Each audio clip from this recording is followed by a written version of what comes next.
think my internet is not. Okay, there we go. All right.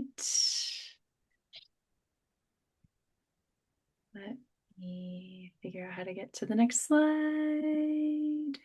Yeah, so welcome to Psychedelics 101 Set and Setting Deep Dive. As we jump in here, I just want to remind us all that, like I mentioned, psychedelics are classified as illegal substances in most jurisdictions, including this one. And so TRiPS does not encourage or condone psychedelics where they are against the law. Any information we provide is for informational or educational purposes only. Yay. All right. So let's just keep moving here. I want to begin the conversation in just recognizing um, that psychedelics have ancient origins, and that, we are truly uh, standing on the shoulders of giants. Like we wouldn't be here today had many, many generations of powerful lineages had not kept that wisdom going. No matter where we come from in the earth, on the earth, we all have some kind of ancient origin, and wisdom and practices that have been passed down. So I just want to recognize those many people. We honor those people who came before us, who nurtured a relational way of being and fought for cognitive liberty. Um, yeah, excellent. My screen is kind of moving a little slow. Is it moving slow on your end? A little bit, but we're still good. Okay. Okay, cool. Yeah, so let's just hop into a brief history here, before we dive into the more modern set and setting. I want to highlight the set and setting that I alluded to earlier, the many different lineages and tribes that have very particular settings for some of the places that they have consumed and connected to various psychedelics and medicines. I spelled indigenous wrong. Ah, fantastic. Um, yeah, so for example, mushrooms have been used for many, many, many, many generations, in different settings. Sometimes around a fire, sometimes in the dark. Peyote has often been used in a ceremonial context, again, around the fire, typically in the desert, with music and dancing, particularly in southwestern tribes. Wachuma has been a medicine found in the Andes. Again, practiced, like consumed, connected with around the fire in the mountains. Ayahuasca in the Amazon jungle, tobacco also in the jungle, but also across South and North America. Opium in Asia has its roots, iboga and ibogaine in Western Africa around Gabon. So I just want to highlight the whole entire world and like all of the different, like most prominent, I would say. These are just like maybe the most prominent altered substances that alter your mind across the globe. And just to kind of highlight the settings and the set that they have been practiced in for many years. Um, and Yeah, just want to highlight also all of the different kind of uses or forms of connection, for these medicines. They've been used for divination, to make hunting easier, as social gatherings or rites of passage, to be able to run through the mountains for days at a time, even black magic, different kinds of magic. And so, yeah, you name it, it's probably been done. So I feel like it's just important to recognize.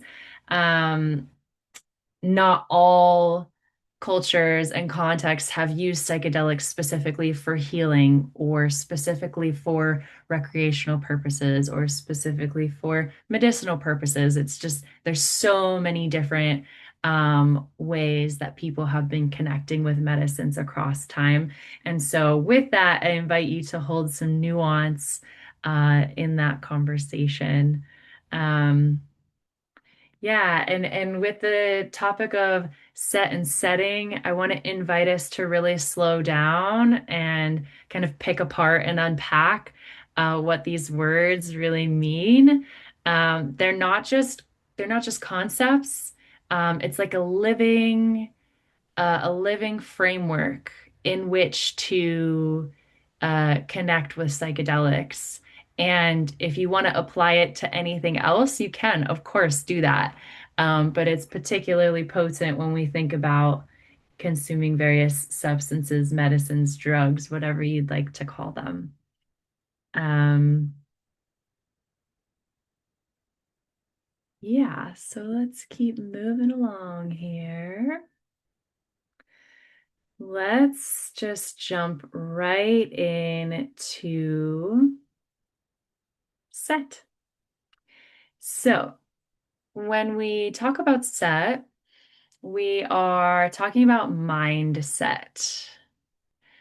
So, some of the things that can be considered set are our expectations, our internal state, our mood, mental health, current mental health, our intentions. And we'll talk a little bit about expectations versus intentions on the next slide. Mindset is also your capacity, and we'll walk through all of these things. Our beliefs, personal and family history, the medications that you take, and in all of this, awareness is key, right? So when we think about set, I want to invite you to ask yourself a question like, are you okay? What is your capacity? Are you resourced?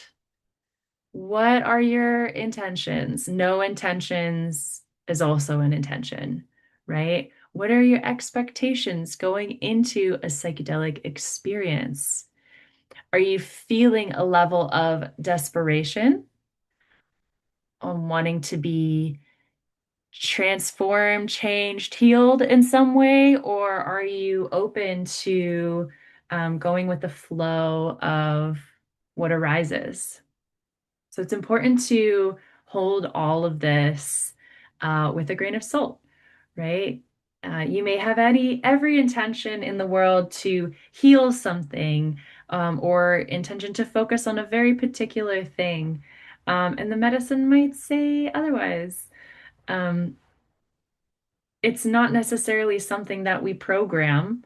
And at the same time, our mindset really impacts our experience. So again, just holding a lot of nuance here. Um, Another thing to think about is coming back to internal state. What's your internal state like been for the today, for the last few days, the last few weeks, being aware of how your internal state fluctuates and where you might be on any given day is important as you step into a psychedelic journey, right? If it's a day of the week that you're feeling grief or maybe confusion about something or feeling anxious. That doesn't necessarily mean to not step into a psychedelic experience, but I invite you to kind of dig deeper and think about, what then is your capacity. Sometimes when we So most classic psychedelics are non-specific amplifiers. And what that means in just the simplest terms is that it can amplify any particular thing within you. So maybe you're feeling really great on the day that you decide to partake in psychedelics, and it might amplify that. You might be feeling a little bit of grief, and it might amplify that, or like just imagine anywhere in that spectrum of being that you might be, and it could amplify that, right? So it's not specific. It could amplify anything that is in your mind, in your mindset. So it's just something to consider before you decide to, consume psychedelics. Um, yeah, and so then thinking about mental health generally, where are you at? How do you feel? Like, what kinds of fluctuations are happening in your life? As someone who is a double water sign, I'm very emotionally volatile. I could be extremely feral in the morning and then, blissed out later in the day, so like the fluctuation of my mood and my internal state is constantly just in flow. Um, you might be pretty different. Maybe you feel like a consistent feeling of satisfaction or contentment or grief, or again, just noticing like wherever you are in the spectrum of being, the key component here is awareness. It doesn't mean to not step into a psychedelic experience. Um, yeah, and a very important part of like preparation leading up to an experience, I mentioned this in our last education session, is talking about and thinking about your personal and your family history of health and mental health, physical health and mental health, and thinking about what runs in your family. Um, there there are some contraindications for taking psychedelics and certain health issues, as well as certain medications. And it really varies from medicine to medicine. Um, one resource that I'd love to share with you, it's going to be on the final resource page. It's called Silo Screen Me. And that's specifically to look at what some of the contraindications are for psilocybin. They are adding other medicines. I think they're just kind of taking their time. Um, but there's also other resources like Mush GBT, which is kind of like a chat bot that offers really, really accurate contraindication and dosing information. And I'm also going to show a graph a little bit later that shows um, some contraindications between like different kinds of substances. And we'll drop the link on that so that you can check it out because it's a little small. Um, yeah, so important thing to think about, like any medication that you might be taking, even supplements, are things that impact your mindset. So those are things to think about going into any kind of psychedelic experience. Even thinking about the food in your body, like can alter your biology. It can alter the way that medicines interact. And so again, awareness is the most important thing here. I also want to highlight just one more thing, is when we're thinking about the mind, we're thinking about our mindset. I really like to kind of highlight a relational approach. And my understanding of this is rooted in indigenous knowledge, particularly from the Quechua tribe, that all of these things that we mentioned and all of the things that I'm going to mention are all related. And I feel like I'm saying it ad nauseum, but awareness is the most important key here. And so, if I can recommend, we're not machines. We can't program ourselves like machines. We are people that have relationship. We're in relationship to each other and to the beings that live on this planet. And so, yeah, it just in that relational approach and that understanding, it invites you to really show up and listen. Listen to yourself, right? Listen to what is coming up in your mind as you're preparing. This is your mindset. You prepare your mindset as soon as you decide to partake in psychedelics, like you are already in the mindset of your journey, your trip, your ceremony, your whatever you want to call it. Um, and I guess just one note on that, um, you know, I'm not here to kind of tout any particular one way of exploring psychedelics. Again, there's so many different ways to explore them. Like I alluded to earlier, maybe you use them in a more recreational setting, maybe you use them in a more ceremonial context. Maybe you use them however for healing, however you might want to explore them. Like we're not here to judge, just offering information so that you can make the best decision, most informed decision for yourself. Yeah, so let's just keep going here on some elements of set. Excellent. Yeah, so coming back to what is your capacity as part of mindset? And this is really big. I will just share an anecdote that the few times, well, probably the many times that I have taken psychedelics and I knew that I did not have the capacity uh, to support an altered state, it was challenging. So I invite you to, learn from my mistakes and really tune in to being honest with yourself. Like, what do you feel like you can hold? Um, and sometimes that experience might be needed to be able to know what you can and cannot hold and to know where your boundaries are.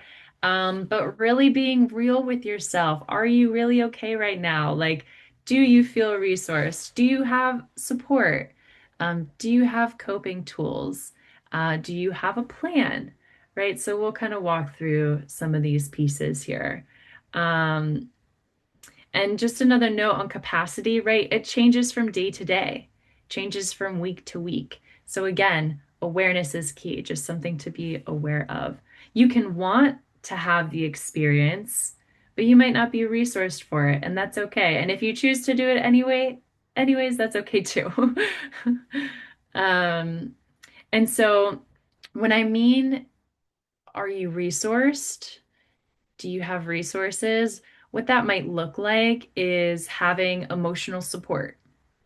Do you have emotional support in your life? Do you have people in your life that care about what you're doing, that won't judge you for what you're deciding to do? Um, do you know tools of regulation? Are you familiar with somatics? Are you familiar with tools like breath work that can help to calm your system or activate your system as needed? Um, yeah. And do you have sometimes having just the stability in your life to hold the intensity of a psychedelic experience? Um, so it's again just something always to be aware of. And when I say, do you have a plan? What I mean is, do you know what you might do in the occurrence of an emergency? Do you know who you would call? Do you know who you might reach out to? Do you feel comfortable and safe going to your neighbor, or would you call a family member? Would you call a friend? Do you have a plan of support for yourself? And having this in place before the journey really supports your mindset. It it can really help to reduce anxiety. It can help to reduce paranoia in the process. Just knowing that you have a plan, knowing, like, even just writing it down in your journal or having a note can be helpful. If you're like really, really tripping harder than you expected and you can't look at your phone, maybe you can look at your journal or vice versa. Um, yeah, and then I'll just say, oh yes, another thing to plan. I'll talk a little bit more about this. Um, One way that I like to prepare for my mindset and to make sure I feel calm is to have food already prepared. So I don't have to think about like how do I use a spoon in the kitchen? How do I turn on the, so I don't have to think about those things. I usually have something already prepared in case I get hungry. And you just want to think about how to make sure that your basic needs are met, right? Making that plan, like if you're at a festival, like knowing where the water is, knowing where the bathrooms are, like having your point person, right? If you're at home, just like, yeah, being prepared in the way that you want. If you're at a friend's house, just talking about what your plan is, how your basic needs are going to get met, all things like that. So let's keep going here. If you have any questions, please just throw them in the chat, and we'll either answer them at the Q&A or maybe someone can answer them in the chat. Yeah, so coming back to the conversation of intention versus expectation, um, yeah, one way that I like to think about it is that intentions kind of hold the container in a way. It's like the guiding force. Um, and the expectations kind of help you ground and land in that container, helps to kind of um, yeah, kind of support the control of that container. And right, in this flexibility really, really, really matters, right? Intentions can be so beautiful. They can give great direction, and sometimes expectations can be really rigid.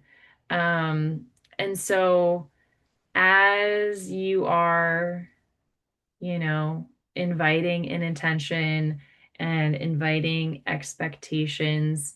It's also helpful to say, this, this is a goal. This is like the direction that you want to head, but you might not get there in the way that you think, right? Um, Feel free to share in the comments if you have any experiences with that in particular. Um, a helpful mindset that I like to kind of anchor into is that I'm open to learning, even if it's not what I thought that I needed, right? So allowing the journey to be, you know, there's so many different contexts that we can take this, and maybe you want to explore a psychedelic journey to experience joy and to play, to have fun, to experience pleasure and connection, or just to like vibe out to some music, right? Or maybe you're into like a more ceremonial setting and you're really wanting that deep transformational healing. Um, and it doesn't always have to be about a big cathartic, healing journey. Sometimes the most healing thing is just like having a blast, just playing and being silly. And I just want to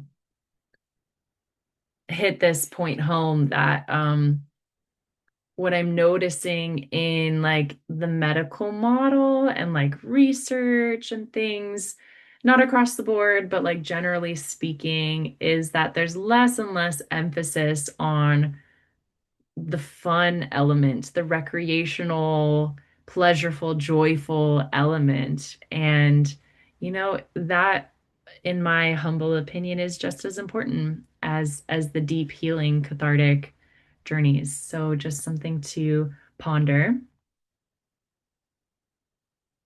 The other thing to kind of highlight here in terms of intention and expectation, actually, you know what? I think that's for the next slide.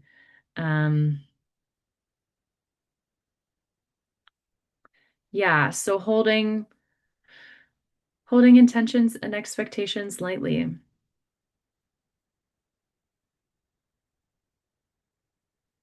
And sometimes we explore psychedelics within a feeling of desperation. Maybe feeling like, I've exhausted my options, like this kind of feels like the last thing, that I um want to do, want to explore. And that puts like a very high expectation on the journey. And so I invite you, if you are in that state, if there's other resources that you can turn to get more bolstered support, before you jump into this as though it's your last resort. Just something to keep in mind there.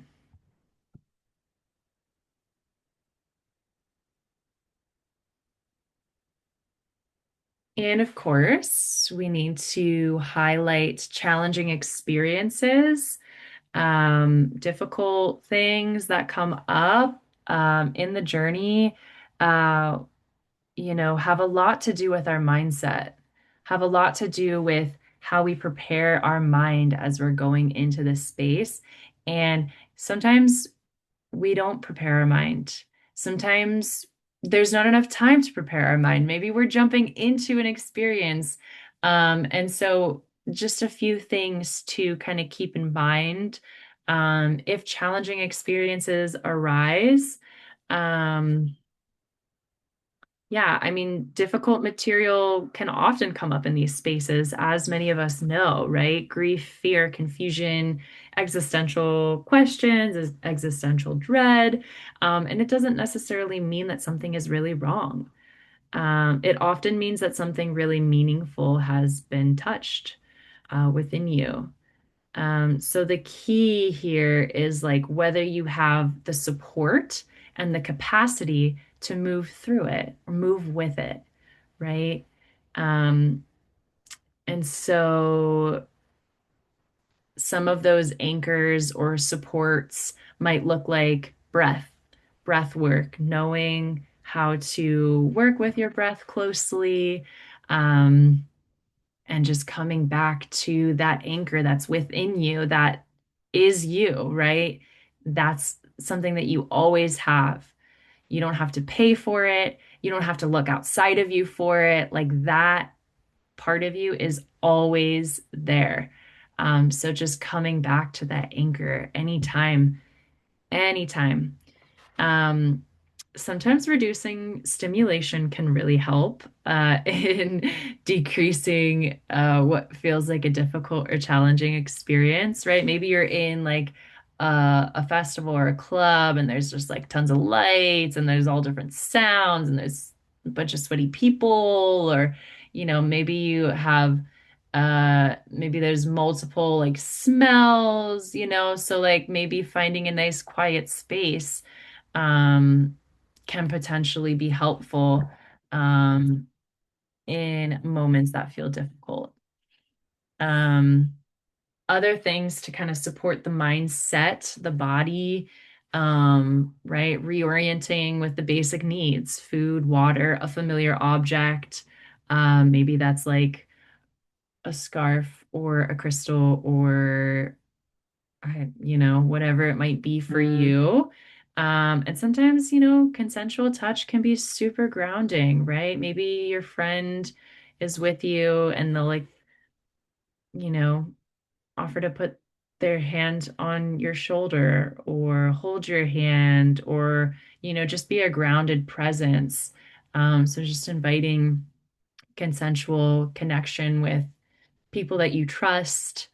Um, Yeah, and other phrases that can be shared or like spoken to yourself or by people around you to support your mindset are saying things like "you are safe.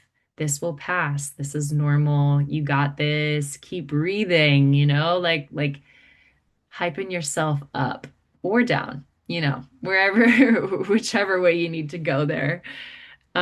I do also want to take just one more moment to highlight the difference between a challenging experience and an emergency, right? And just being aware of, again, knowing what your emergency plan is, and then recognizing the signs of an emergency. If there are people on psychedelics or you are on psychedelics, you have a seizure, you have a complete loss of consciousness, there's distorted breathing. There are few factors just like this that would definitely constitute an emergency. So I invite you to just kind of think about those things and not in a way that you don't need to spiral in those thoughts, but just like recognizing when there's a problem and then making a plan of action if there ever is, right? And that's how we can really support our mindset by being prepared, by having a plan. And I do also just want to make a plug. I mentioned earlier that I work for Fireside Project. It's a peer support line that people who are having maybe challenging experiences, even what they feel like emergencies, can give us a call and or a text, and we help to just be with people in that process over the phone. Um, Obviously, there's some limitations there. If you're at a festival, like with no service or like in the middle of the jungle, like it's probably not the resource that you'll use then. But it's just something to keep in mind as a resource for when you might need support. And like, you can also call them even if you're not having a challenging time, even if you're feeling great or, um, yeah, even if you just feel alone and you don't want to be alone in your journey. So yeah, just something to keep in mind. And I, of course, want to touch on suicidal ideation. Oops, I spelled that wrong. And just kind of take a moment to really highlight this as part of mindset. Right? If you are suicidal or you have been suicidal in your life, it's really important to be very mindful with psychedelics. Um, yeah, and the existential feelings that psychedelics can bring up can potentially lead you to have thoughts of like, what's the point? Why am I here? And start to kind of spiral into like, why should I be here? Why should I be doing this? And so it's just something to really, if you know that you have this history, it's especially important to make a plan of support for yourself, making sure that you have someone present with you, making sure you have uh, a support team on speed dial, making sure you have Fireside on speed dial. Um, like I have certainly had moments personally where I was in a psychedelic experience and I was like, this is it? Like, this is the point? is this worth it? I don't know. And just kind of cycled through those existential dread kinds of thoughts. And yeah, I'm here on the other side to tell you that have your support team, have people around you that really care about you and that can remind you that you are here for a reason, even if you're not sure of it, or even if the psychedelic state has shifted you from that. So yeah, consider me as someone that you can always reach out to if you feel like you're in that state. Alrighty. How's everyone doing? Are we good? Gonna jump into setting. Just gonna check the chat real quick. Noise. Yeah. Okay, cool. So let's jump into setting. We talk about the setting.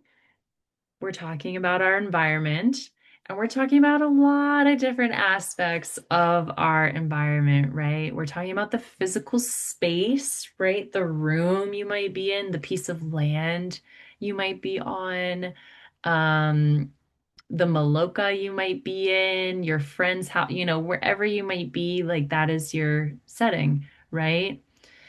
The vibe, right? The energy of the space, that is also the setting, right? So if you're at like a really loud rave or like a very quiet beside a river, or you're in your friend's basement, you're in a wherever you might be, right?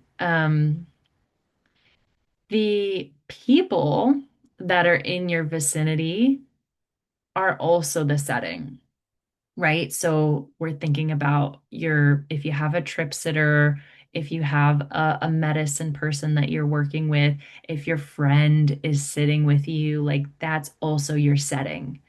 And so not only do you want to pick the physical environment that you're in, uh, be aware of it. You also want to be aware of the people that you're surrounded by, right? And the more that you trust the people around you, um, well, it contributes to your experience immensely. So it's important to be mindful of that. Another aspect to think about in terms of setting is privacy. Like, do you feel like exposed? Do you care? Are you inside somewhere? Just kind of thinking about like what kind of space? Are you in a public space, private space? Like, do you have the ability to be private if you so choose? Just something to think about there. Um, and just like a tangential branch off of that, sometimes um sometimes paranoia can arise depending on what kind of setting you might be in, right? I've certainly experienced that before. And being in a public space felt like just freaked me out. And when I was able to just go find a room by myself where I could just not be perceived, where I could just have some privacy to breathe and just be with myself, that changed the game for me. So it's just something to think about in when choosing your setting, and what might work for you and what might not. Um, Here we're thinking also about the level of stimulation. Again, kind of going back to like how many sounds are there? How many smells are there? How many lights, how many animals, if you're at home, just being aware of like what are the levels of stimulation and where your capacity is at, where your boundaries are, and just being aware of that, right? The lights can add a lot of flair, maybe can help like have stronger visions or visuals. But sometimes it can be super overwhelming. So it's always just something to keep in mind. And also taking into account the decor, the decoration in a space, right? Maybe there's a lot of plants. Maybe there's a lot of colors. Maybe there's a lack of colors, right? And just noticing how that impacts you, if at all. I'm thinking about if you're indoors or outdoors, or if you're indoors, if you have access to outdoors, or if you're outdoors, making sure that you have access to indoors if something were to occur, right? Um, and that's where kind of being prepared, kind of knowing where your space is can be helpful. Sometimes technology is an interesting conversation. Like how many screens do you have around you, if any? Do you want screens to be a part of your journey? Do you not? Right? You get to choose. And so, if you're, I don't know, at a festival, there's usually like big screens to kind of see the artists and the dancers and what have you. And maybe you have your phone. I certainly have a very hard time looking at my phone in the midst of it. But again, you get to make your decision. If you're in like a group setting and you're partaking as a collective, do you have an agreement of like, we're not going to use phones for a certain amount of time, or do you not really care? Or, yeah, just thinking about like how you want to use technology and to be mindful of it. As you know, screens can really suck us in. And when we're looking at a screen, um, our body is not like 100% present, right? So it leaves room for just, it's just something to be very mindful of. Again, you get to decide, right, how you want to partake in that in your setting. Another thing to think about is resource availability. This kind of goes back to planning, like knowing where the water is and having enough, having what you feel like you'll need for the journey, whether it's, 3 hours, 6 hours, 12 hours, right? Depending on what substance you might be consuming. Having that food prepped, right? Like how like Quest said, that would be so clutch, right? To just have it handy, already prepped. Or maybe there's somewhere where you're gonna buy food, just like knowing where the resources are, so you know where to go. And again, I also want to highlight, all this information is helpful. You can prep as much as you want. And at the same time, sometimes journeys that are spontaneous are also incredibly fun, are also incredibly healing, are also uh, magical. So, again, taking what I'm sharing with a grain of salt and recognizing what resonates for you at any given time, and recognizing that might change over time.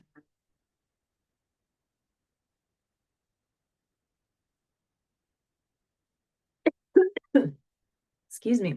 Hmm. Yeah. Excuse me. Kind of coming back to the people in your environment are also your setting.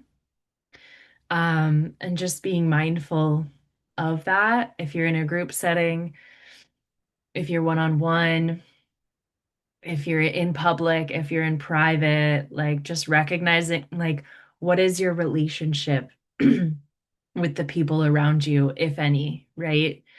Um,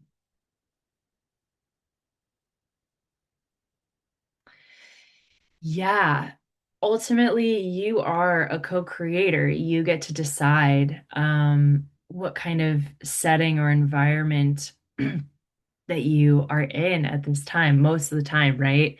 Um, yeah, so let's dive deeper into ritual. Um, doo-doo. Yeah, so I just want to take a moment here to highlight kind of ritual and sacred space. And I want to preface this by saying, um, this is just one way of exploring psychedelics, and I just wanted to highlight because this is the environment that I tend to work in with folks as an integration guide, and working in different ceremony spaces is kind of holding a sacred space. And so I just kind of wanted to touch on a few things here. If this mode of working with psychedelics is resonant for you. Um, so yeah, so in this context, thinking about relationship is pretty much paramount in my work and in my experience. Like, what is the relationship that I want to cultivate with a particular psychedelic, with a particular plant, with a particular element, right? Like, I'm talking about trees. I'm talking about water. Um, I don't know how woo-woo you want to get, but like that's kind of the world that I live in. And so we all do. But just recognizing like what is your relationship to the things around you and not just talking about like the LSD or the mushrooms or the trees, but also like to the food you eat. What is your relationship to the food that you eat? What is your relationship to the land that you live on? What is your relationship to the things that exist in your personal space, even like inanimate objects like phones and water bottles and, just like what is your relationship? And that's for you to decide, right? There's no one that can tell you what that is. And so, in the context of sacred space, it's a continual practice, it's a continuous showing up to listen, to be curious, and of learning as we're in relationship, as we're building trust with things and with people that we care about. And so, in that, there is sometimes like ritual, um, maybe the process of like cleaning and clearing your space. That can certainly be a ritual. If you are someone that has altars or tends to altars, that process is certainly can be a ritual. Maybe a movement practice can be a ritual for you, right? The ritual is essentially just a thing that you do that feels very intentional to you. Um, and again, can look like what you want it to look like. And at the center of that is your relationship to whatever that thing might be. And I just want to highlight cleansing. If you've ever been in like a ceremony space before where people are consuming psychedelics, you might notice that there are different cleansing practices. Um, Working with water, but also working with fire, working with smoke, like the elements can be very cleansing. Um, and I just want to make a recommendation or a plug that if, for example, you're using like cleansing tools, I just recommend using tools that are from the area that you live. For example, in Pittsburgh, right, mugwort grows abundantly in a lot of the parks here. Rosemary is a really excellent tool. Pine and pine resin are excellent cleansing tools, and they're all in this local area. There's certainly like a draw to things like Palo Santo and sage. And while those are like very incredibly potent plant allies. They're not from this area, right? There are certain kinds of sage from around this area. But yeah, it's just something to be mindful of if you choose to use tools in that way. And then offerings. Like when you think about an offering in this kind of space in your setting, what what might that look like for you? And when I mean offering, when you're giving an offering, it's like you're giving something to the land that you live on, maybe, or maybe, an offering to the medicine. And any, it can look so many different ways, but what's most important is that it feels real, that it feels authentic to you, and that it feels like it's in relationship. And so, just to give a concrete example, I hold a water ceremony for like I just do it by myself with myself at the point regularly where the rivers meet. It's just such a potent place. And one thing that I almost always offer, like as an offering to the water, to the river, to the land, is that I sing. I sing songs. So I offer my voice. So that's just something to think about. Like the medicine gives us the substances, however you refer to them, they give us, an incredible experience and connection, even if it might be challenging sometimes. And what is something that you could give in return that feels meaningful? So that's just my 2 cents, just something to ponder. That's what a lot of my work focuses on. Let's keep rolling. I just thought this was funny. I don't know if anyone has ever tripped and just like completely fallen asleep or just like ego death, you know, maybe tried to call for a pizza earlier or something and it's not happening. Um, uh, Certainly been there. So, yeah, let's keep going. Memes from Tricycle Day. If you need some good psychedelic memes, that's a good place to go. Okay, so just a few more things to share here. Um, Something to kind of support your mindset and the setting at the same time is just knowing your rights in a particular area, wherever you might be. Of course, there are places where psychedelics are legal, right? Jamaica is one of those places. Oregon and Colorado are places. There's cities that have decrimmed different kinds of psychedelics, which is pretty cool. Pittsburgh is not there yet, but we're certainly heading in that direction. Hopefully, if you're interested in advocating and supporting that process, please reach out.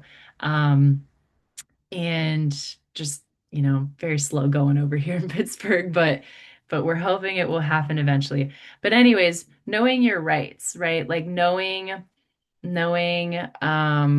what's illegal, what's decriminalized, what's research only in places, and knowing what the penalties are, just so you can be aware. And it's not, I'm not saying to know what these things are to induce anxiety in you, right? If you choose to consume psychedelics, but it is important to know like what what your city is doing and what your city is might respond if something were to happen. Like if an emergency happened and you had to go to the hospital, like what kind of protection would you have?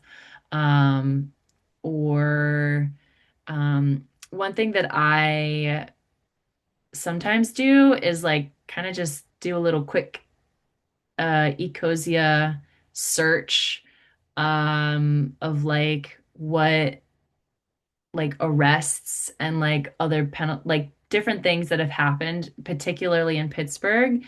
And, there's not a lot of stories. So that's good. But also the stories kind of have confounding variables. So like this one guy was arrested because he had a ton of mushrooms, but he also had several guns, a lot of cocaine, a lot of like cash. So it was like the combination of those things that kind of led to that, you know. And then there was a lady who was arrested. She gave children mushrooms, right? So there's just like, maybe if it was just her consuming mushrooms, maybe it would have been fine, but the fact that she was giving them to so it's just food for thought. It's not meant to like freak anyone out. It's just something to be aware of if you're stepping into altered states. Okay. All right. Got like three more slides. Hang tight.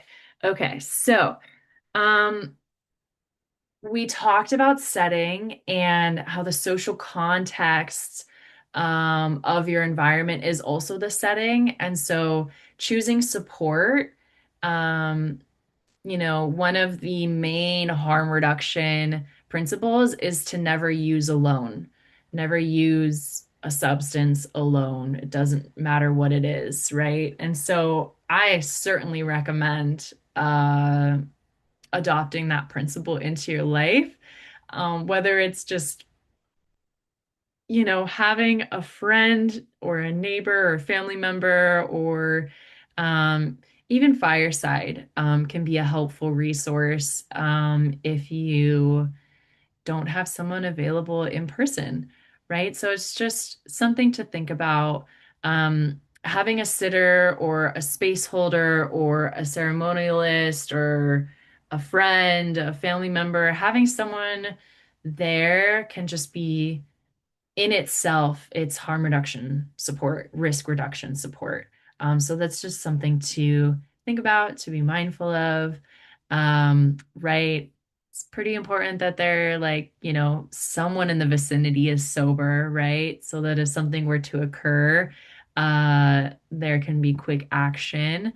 Um, having someone that has experience in altered states can be really beneficial because if you're having a really challenging experience and you're just kind of freaking out, having someone who knows or has seen that before and knows that it's most likely okay is so grounding, right? So that's just something to think about. If you're someone who has experienced trauma before, um, having a support person that is trauma informed and trauma responsive can be really important. Of course, someone who is not judging you, like if the person is judging you, your mindset is going to be pretty frazzled, right?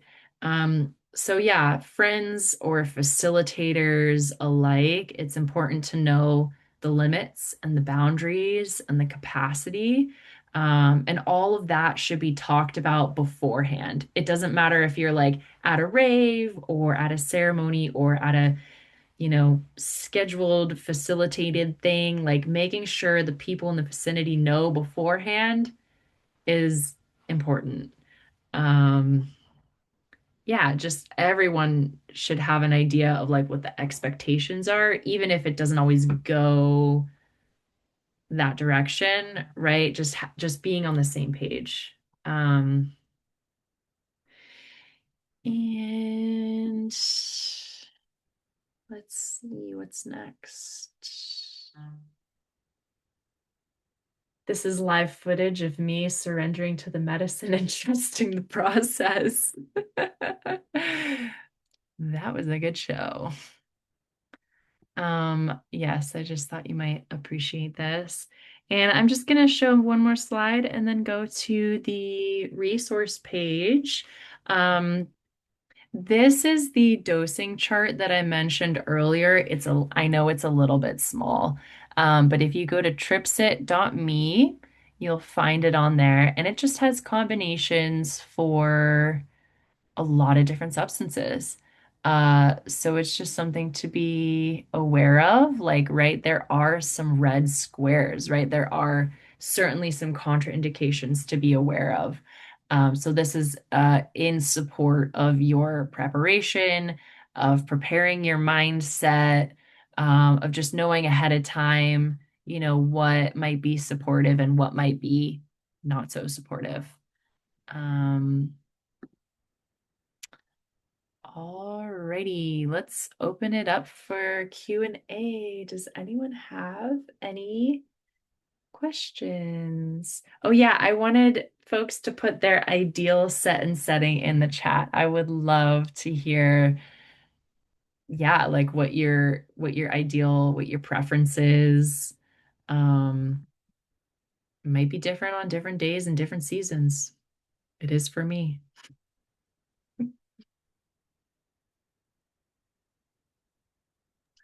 So feel free to Okay, just am I okay to? Sorry, I was just gonna say, am I okay to stop recording? Or sure, sure. okay, Yeah. I just wanted to make sure.